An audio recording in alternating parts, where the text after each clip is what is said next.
हम देखेंगे सब ताज उछाले जाएंगे, सब ताज उछाले जाएंगे, सब तख्त गिराए जाएंगे, हम देखेंगे। लाजिम है कि हम भी देखेंगे, हम देखेंगे। लाजिम है कि हम भी देखेंगे, हम देखेंगे।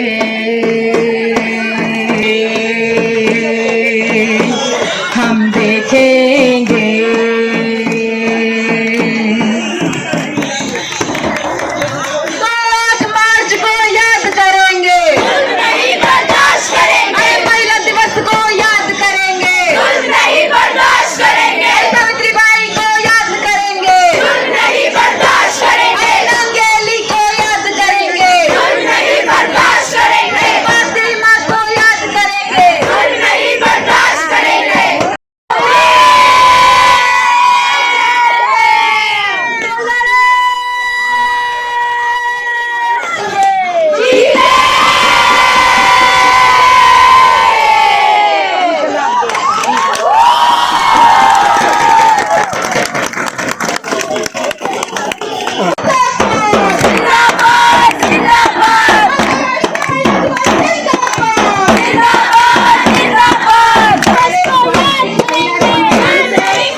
मेरा नाम शगुफ्ता खान है और मैं BSW कोर्स कर रही हूँ अदिति महाविद्यालय से। मैं फर्स्ट ईयर की स्टूडेंट हूँ। आज यहाँ बहुत चर्चा में है कि हिजाब को ट्रोल किया जा रहा है। मैं नहीं मानती कि हिजाब को ट्रोल, हिजाब मेरी एक धार्मिक पहचान नहीं है। धार्मिक पहचान इसे जो लोग बता रहे हैं ये अपनी इच्छाओं से बांधा जाता है। मुझे अच्छा लगता है हिजाब बांधना, तो मैं आई हूँ। और रही यहाँ पर आज मैं आई हूँ 8 मार्च को अपना सेलिब्रेट करने। आज वुमेंस डे है इंटरनेशनल लेवल पे और मैं बहुत खुश हूँ इसको सेलिब्रेट करने के लिए। मेरा नाम नलिनी है, मैं संघर्षशील महिला केंद्र CSW की मेंबर हूँ। और हिजाब रो के बारे में या फिर हिजाब के बारे में जो विवाद हुआ उसके बारे में कई सवाल यहाँ पे पूछे जा रहे हैं मीडिया के द्वारा। तो मैं ये कह देना चाहती हूँ कि हिजाब रो जिसको हम कह रहे हैं, हिजाब विवाद जो कह रहे हैं, वो साफ और साफ जो हमारी सरकार बैठी है उसकी ध्रुवीकरण की पॉलिटिक्स को दर्शाता है। इसके अंदर कोई महिला उद्धार नहीं छुपा हुआ है कि आप लड़कियों को स्कूल से बाहर कर रहे हैं, आप कॉलेज से बाहर कर रहे हैं। जो लड़कियां पढ़ने के लिए घर से बाहर निकल के आ रही हैं वो हिजाब पहन के आ रही है, आप उनको हिजाब के नाम पे बाहर कर रहे हैं। इनकी मंशा साफ है। जो हाशियाई समुदायों से आने वाली महिलाएं हैं, मुस्लिम समाज के अंदर बहुत कम महिलाओं का एनरोलमेंट है फॉर्मल एजुकेशन के अंदर, स्कूल और कॉलेज के अंदर। और पहले से ही जिसके अंदर कम संख्या के अंदर औरतें आ रही हैं औपचारिक शिक्षा में पढ़ने के लिए, आप उनको किसी ना किसी बहाने से हैरेस करके उनके पीछे गुंडे छोड़ के आप उनको शिक्षा से बाहर करने का काम कर रहे हैं। मेरे लिए फेमिनिज्म है कि मैं मर्दों जितनी कॉम्पिटेंट हूँ, I am as competent as my male counterparts, और उससे भी बढ़ के मेरे लिए क्या सही है, मेरे लिए क्या गलत है, इसकी सबसे बड़ी जज, इसकी सबसे बड़ी एडजुडिकेटर मैं ही हूँ। That's all feminism is for me, that I can decide what's right for me. If that's covering my face और uncovering my face, I decide what's right for me. हम लड़कियों को अपने पॉइंट ऑफ व्यू, हमें क्या पहनना है ये हम डिसाइड करेंगे, कोई सोसाइटी वाला डिसाइड नहीं कर सकता है। कोई दूसरा आगे हमें नहीं बताएगा कि हमें क्या करना है। हम अपने फैसले खुद ले सकते हैं, हम इतने काबिल हैं। हम कैसे बैठेंगे, कहाँ बैठेंगे, किस पोजीशन में बैठेंगे, ये भी हम खुद तय कर सकते हैं। आजकल जो लड़का लड़की भेदभाव है ये खत्म होना चाहिए। लड़कियां भी इतनी काबिल है कि वो फॉरेन में जाके पढ़ाई कर सकती है, जिस तरह लड़के कर सकते हैं। लड़कियां भी अपना खर्चा खुद चला सकती है। लड़कियों को एक बोझ की तरह नहीं समझना, लड़कियां भी अपने परिवार को संभाल सकती है जैसे कोई लड़का संभालता है।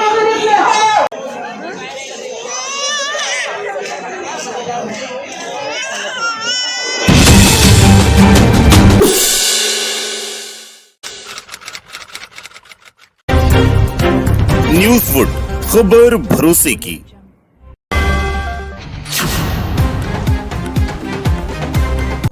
आज के दिन यानी 8 मार्च को भारत समेत दुनिया भर में अंतर्राष्ट्रीय महिला दिवस के रूप में मनाया जाता है। इस दिन दुनिया के बहुत से देशों में महिलाओं की उपलब्धि को भी सराहा जाता है और कई कार्यक्रमों का होता है देश भर में आयोजन।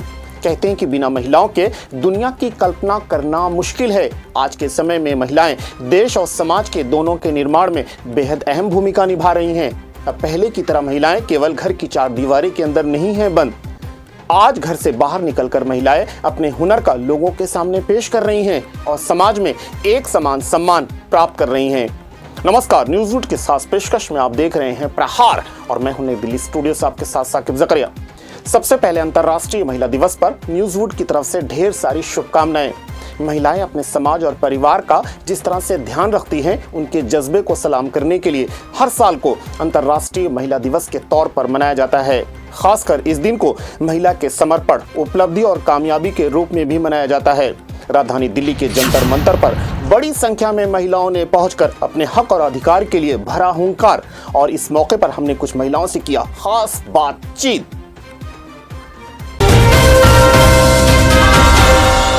पहली बात तो ये कि आज हमारे समाज में अंतर्राष्ट्रीय स्तर में और लोकल स्तर में एक युद्ध का, नफरत का माहौल भरा हुआ है, जिसका सबसे ज़्यादा खामियाजा कौन भुगतती हैं?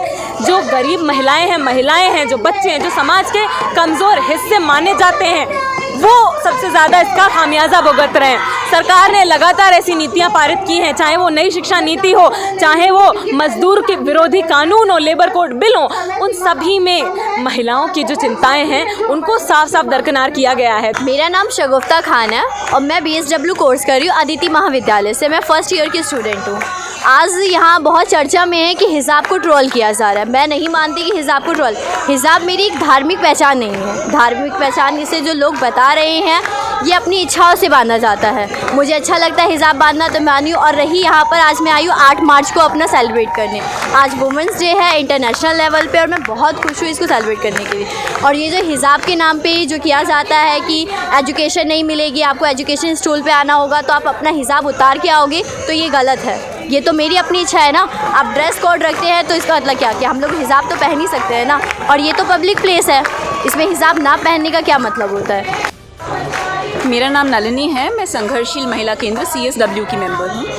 और हिजाब रो के बारे में या फिर हिजाब के बारे में जो विवाद हुआ, उसके बारे में कई सवाल यहाँ पे पूछे जा रहे हैं मीडिया के द्वारा।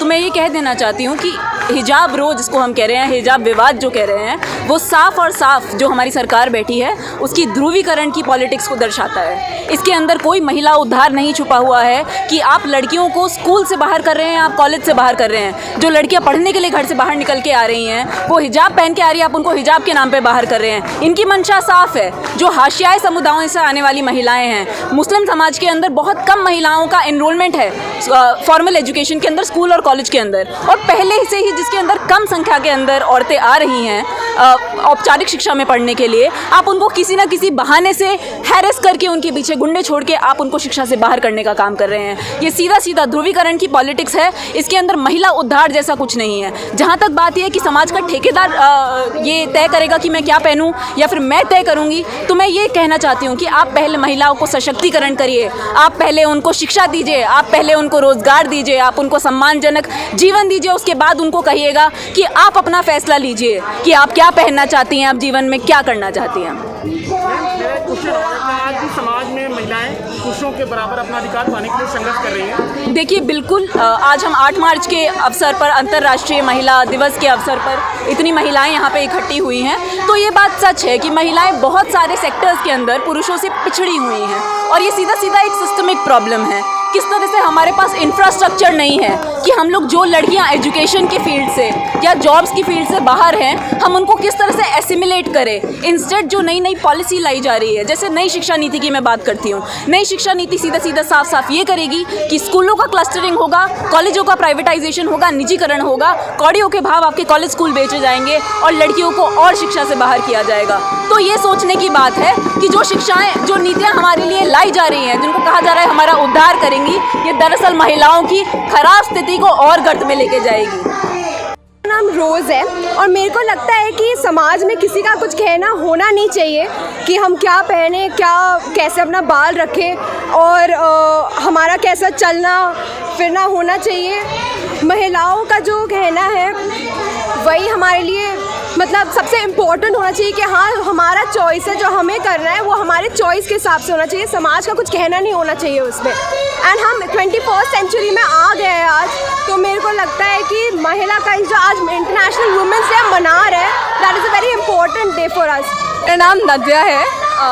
आपकी बात एकदम सही है, सिर्फ एक दिन संघर्ष करने से कुछ नहीं होता है, पर मैं आपको बता दूं ये संघर्ष रोज़ चलता है, पर रोज़ हम सड़क पर निकल थोड़ी ना सकते हैं। बट मेरा पूरा वादा है, आई कम्प्लीटली बिलीव दैट ये संघर्ष रोज़ चलता है। 365 days a year women struggle and this is just one of those days that we come out on the roads, but 365 days a year I assure you women struggle। हम लड़कियों को अपने point of view हमें क्या पहनना है ये हम डिसाइड करेंगे, कोई सोसाइटी वाला डिसाइड नहीं कर सकता है। कोई दूसरा आगे हमें नहीं बताएगा कि हमें क्या करना है, हम अपने फैसले खुद ले सकते हैं, हम इतने काबिल हैं। हम कैसे बैठेंगे, कहाँ बैठेंगे, किस पोजीशन में बैठेंगे ये भी हम खुद तय कर सकते हैं। सोच की दिक्कत है हमारे भारत में, अभी तक इतना भेदभाव है कि मेट्रो से मैं इधर आई और मेट्रो के अंदर अलग वुमेन कोच के अंदर अभी तक शोषण हो रहा है, लोग छेड़छाड़ कर रहे हैं। तो मतलब महिलाएं क्या अपने आपस में भी क्या सेफ नहीं है? तो ये एक बहुत बड़ा प्रश्न चिन्ह है हमारे भारत के ऊपर।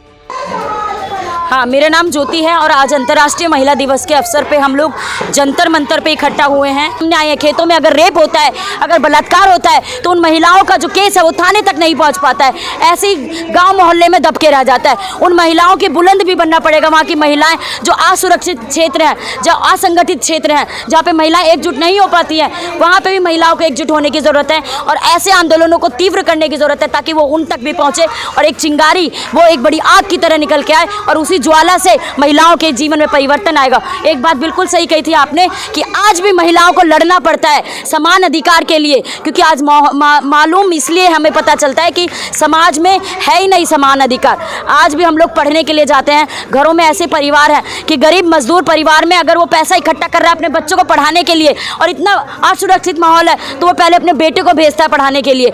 एक बड़े और बेहतर समाज के लिए हम लोग आगे जुड़ सके और अंतर्राष्ट्रीय महिला दिवस में मैं सबको शुभकामना देना चाहूँगी कि इस दिवस को हमें याद करने की ज़रूरत है और इसको हम हमेशा याद करेंगे। और ऐसे दिन को सिर्फ 8 मार्च में याद करने की ज़रूरत नहीं है, ऐसे दिन को हर दिन याद करने की ज़रूरत है, क्योंकि महिलाएं हर दिन घटती हैं, हर दिन पिसती है, हर दिन छेड़छाड़ का शिकार होती है, हर दिन उनका बलात्कार होता है, हर दिन मारी जाती है। तो उसको सुरक्षित माहौल के लिए हम लोगों को आगे आके बात करनी पड़ेगी और एकजुट होकर के ही अपनी हिम्मत के साथ आकर के बात करके एक बुलंद तौर पर अपनी आवाज़ को पहुँचाना पड़ेगा और अपने आंदोलन को सफल बनाना पड़ेगा। जोरदार नारे के साथ मोदी सरकार होश में आओ, मोदी सरकार होश में आओ। बिल्कुल गलत है, महिलाएं इंसान हैं, हमारे अपने अधिकार है, ये तय करना महिलाओं का हक है कि वो क्या खाए, क्या पिए, क्या हिजाब लगाना है, नहीं लगाना है, पर्दा करना है, नहीं करना है। हम मतलब जो है वो महिलाओं का अधिकार होना चाहिए। ज़बरदस्ती जो है पर्दा करवाना वो गलत है, ज़बरदस्ती पर्दा हटवाना वो भी गलत है। आज जिस तरह हो रही हैं, खासकर इन 7 सालों में हम देख रहे हैं कि महिलाएं जब यौन उत्पीड़न का शिकार होती हैं, अगर दलित या मुसलमान महिला है तो हमारे ये आरएसएस भाजपा की सरकार उन्हीं लोगों को ज़्यादातर संरक्षण देने का काम करती है। कठुआ में देखिए आसिफा के साथ क्या हुआ, हाथरस में देखिए, गुड़मंडी में देखिए, शमशान घाट में देखिए क्या हुआ। इसके अलावा सिटीजनशिप को ये धर्म पर आधारित करने की कोशिश कर रहे हैं। हिंदुस्तान में सेक्युलर डेमोक्रेसी को बर्बाद करने की साजिश है, हम इसके ख़िलाफ़ भी संघर्ष कर रहे हैं। मज़दूरों के ख़िलाफ़ इनकी साजिश है, उनके पूरे हक़ छीनने की, उसके ख़िलाफ़ भी हमारा संघर्ष जारी है। आप देखिए, एक मिसाल और दे रही हूँ, हिजाब कर्नाटक में लड़कियां हिजाब पहनकर कॉलेज गईं। ये इतना बड़ा मुद्दा क्यों है? हमारे देश में घूंघट भी डाला जाता है, सिंदूर भी पहना जाता है, अपने कम्युनिटी, अपने धर्म की, अपनी कास्ट की निशानियां लोग पहनकर उसको बाहर निकलते हैं। वहाँ पर इसको मुद्दा क्यों बनाया गया? ये सिर्फ एक नफ़रत की राजनीति का खेल था एक, और दूसरा ये महिलाओं की स्वायत्तता पर हमला था, महिलाओं की एजेंसी पर हमला था। कोई हिजाब पहने या ना पहने वो उसका हक होता है, लड़की का। किसी को हक नहीं है उसको मना करने का या उससे कहने का कि तुम पहनो। लेकिन अगर उसके खिलाफ कोई बोलेगा कि मत पहनो तो हम उसके साथ हैं। अगर कोई ज़बरदस्ती करेगा कि तुम पहनो तो हम भी, तब भी हम उसके साथ हैं। बेसिकली हमारा कहना ये है कि ज़बरदस्ती इस सवाल पर नहीं की जा सकती, लेकिन हम जानते हैं इसको मुद्दा बनाया गया। चुनाव हो रहे हैं, चुनाव में फिर से नफ़रत की राजनीति करने के लिए ये मुसलमान ऐसे ही होते हैं, ये कहकर वोट बटोरने की उनकी नीति और मुसलमानों को ख़राब दिखाने की, डीमोनाइज करने की इनकी जो नीति है, उसको हमें ख़त्म करना होगा। उसके खिलाफ पूरा जनवादी आंदोलन उन लड़कियों के साथ है जो हिजाब पहनकर या ना पहनकर अपने कॉलेज जाना चाहती हैं। जब अर्ज़े खुदा के काबे से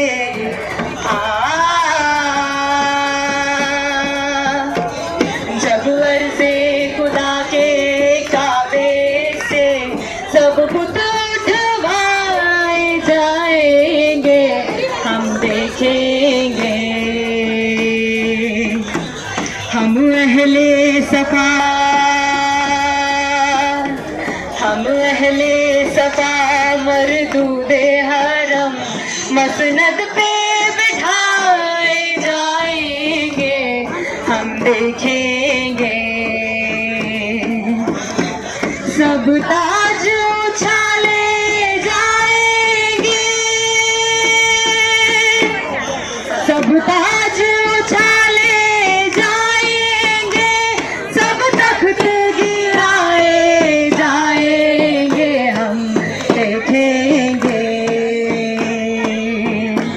लाजिम है कि हम भी देखेंगे, हम देखेंगे।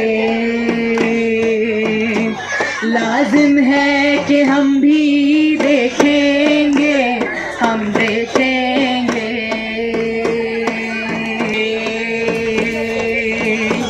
हम देखेंगे।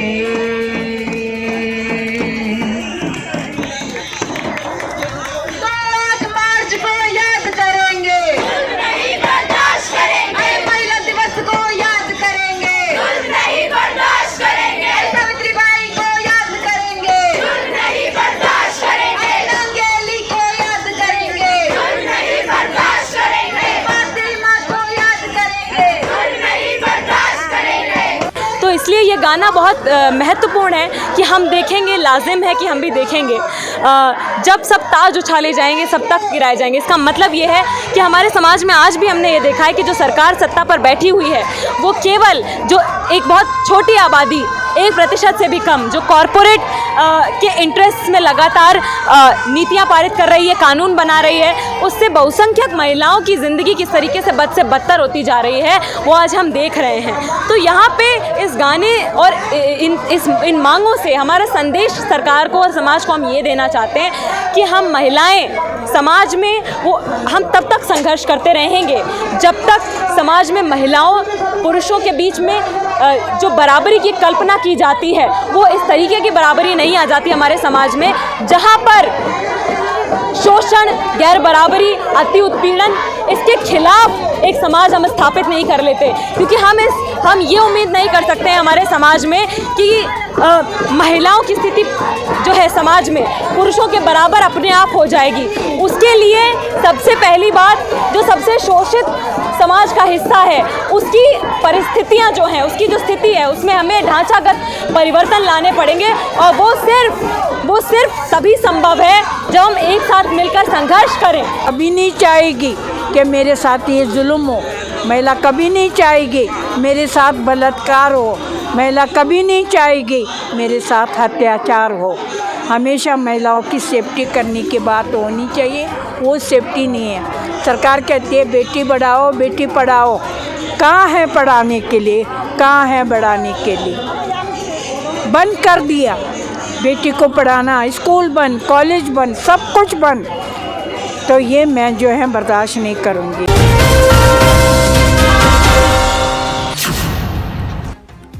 महिलाओं का सशक्तिकरण नहीं हो पाना लंबे समय से चिंता का विषय रहा है। घरेलू हिंसा, लैंगिक भेदभाव, छेड़खानी, बलात्कार, महिला हिंसा के खिलाफ कई कानून बनाए गए हैं, लेकिन जागरूकता की कमी के चलते आज भी महिलाओं का शोषण हो रहा है। प्रहार में आज बस इतना ही। मुझे साकिब जकरिया को दीजिए इजाजत और रखिए अपना ख्याल। Be alert, be careful. हमारी खबरों का कीजिए आप दिल से इजहार और देखते रहिए मंडे टू फ्राइडे प्रहार।